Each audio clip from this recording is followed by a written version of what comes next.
endotelial. Lo primero es hablar un poco de la terminología de este síndrome, ya que se ha reportado en la literatura bajo muchos términos, y eso hace pues también que no se recojan bien pues todos los factores de riesgo que pueden implicar esta patología, también el tratamiento, la fisiopatología.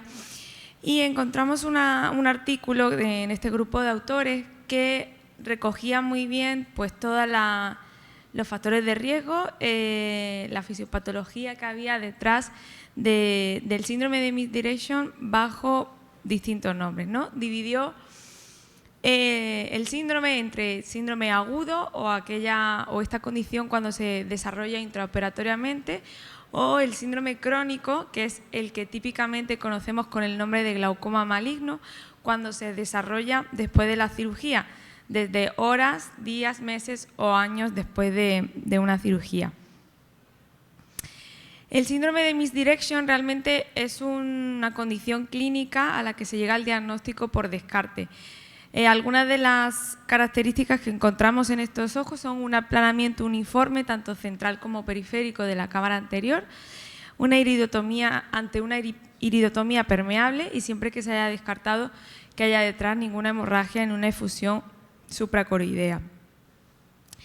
Como sabemos, es un síndrome o una complicación más frecuentemente descrita en ojos hipermétropes tras cirugía filtrante de trabeculectomía o sobre todo en cirugía de catarata.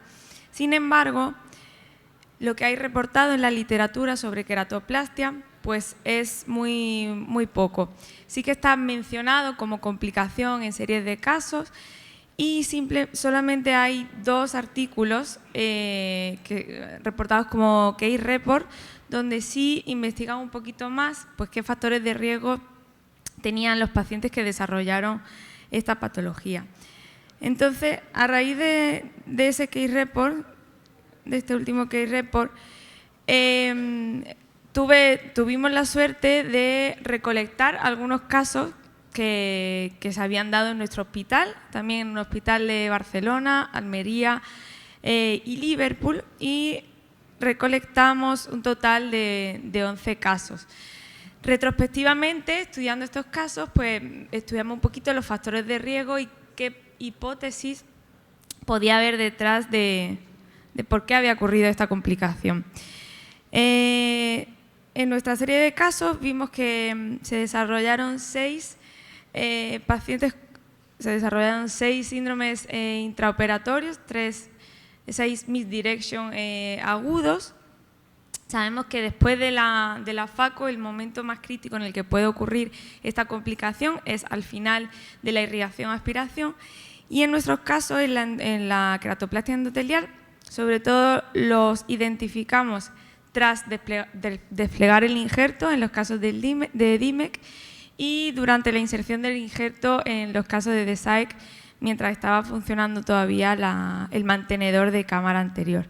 Cuando ocurre un misdirection agudo, lo que ocurre es que la irrigación o el fluido que se introduce dentro del ojo se maldirige hacia la cavidad posterior y esto va a anteriorizar todo el complejo cristaliniano hacia adelante y lo vamos a identificar intraoperatoriamente porque cuesta crear cámara anterior.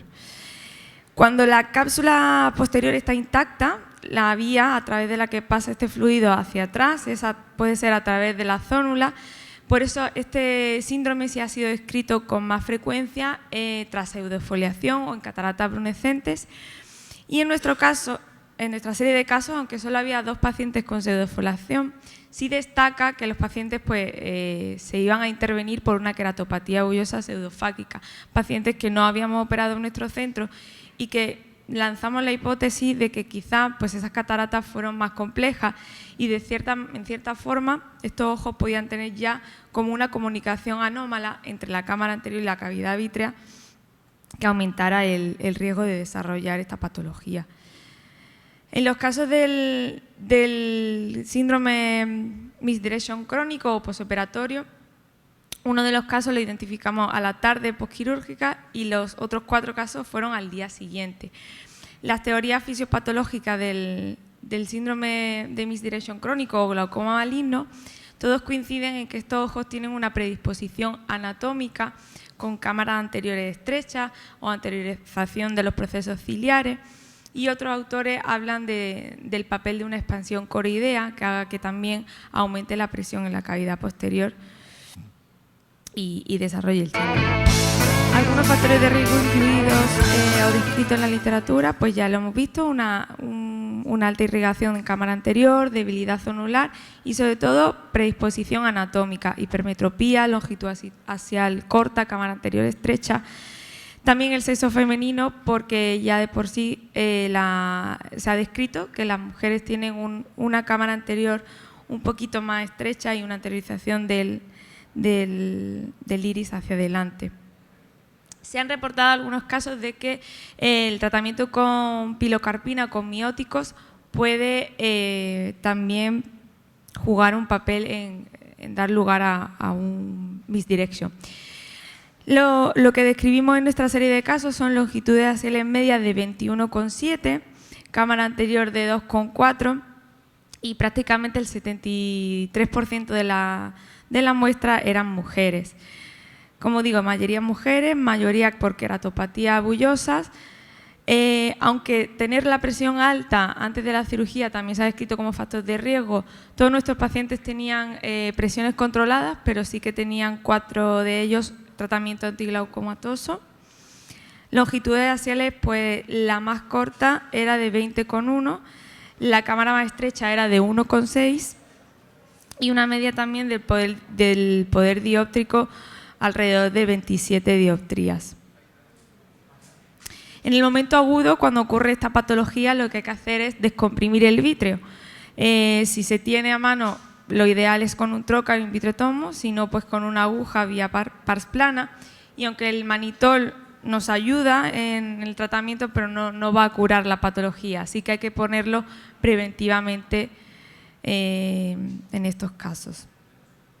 El tratamiento crónico pues es un tratamiento escalonado, empezando por hipotensores tópicos, también cicloplégicos, para, digamos, echar hacia atrás todo el iris y cristalino. Sino capsulotomía y aleodotomía, aunque un 75% de los pacientes se ha reportado que recurren, en nuestra serie el 100% recurrió, por lo tanto se tuvo que hacer una cirugía con ayuda del servicio de retina, con vitrectomía, zonulectomía, iridectomía y capsulectomía. Los resultados, afortunadamente, un 81,8%, pues se solucionó, se profundizó la cámara anterior y la presión disminuyó. También, por suerte, el trasplante obtuvimos injertos claros en 7 de 11 pacientes y solamente 2 de ellos empeoraron su agudeza visual. Sí es cierto pues que es una serie de casos pequeñita, hecha por distintos cirujanos, algunos con seguimiento variable, pero pues es la primera serie de casos que describe pues qué factores de riesgo pueden estar detrás de esta patología, que como vemos sería el sexo femenino, de edad avanzada, longitudes axiales cortas, con cámara anterior estrecha y antecedentes de haber tenido alguna cirugía ocular probablemente compleja. Y eso sería todo.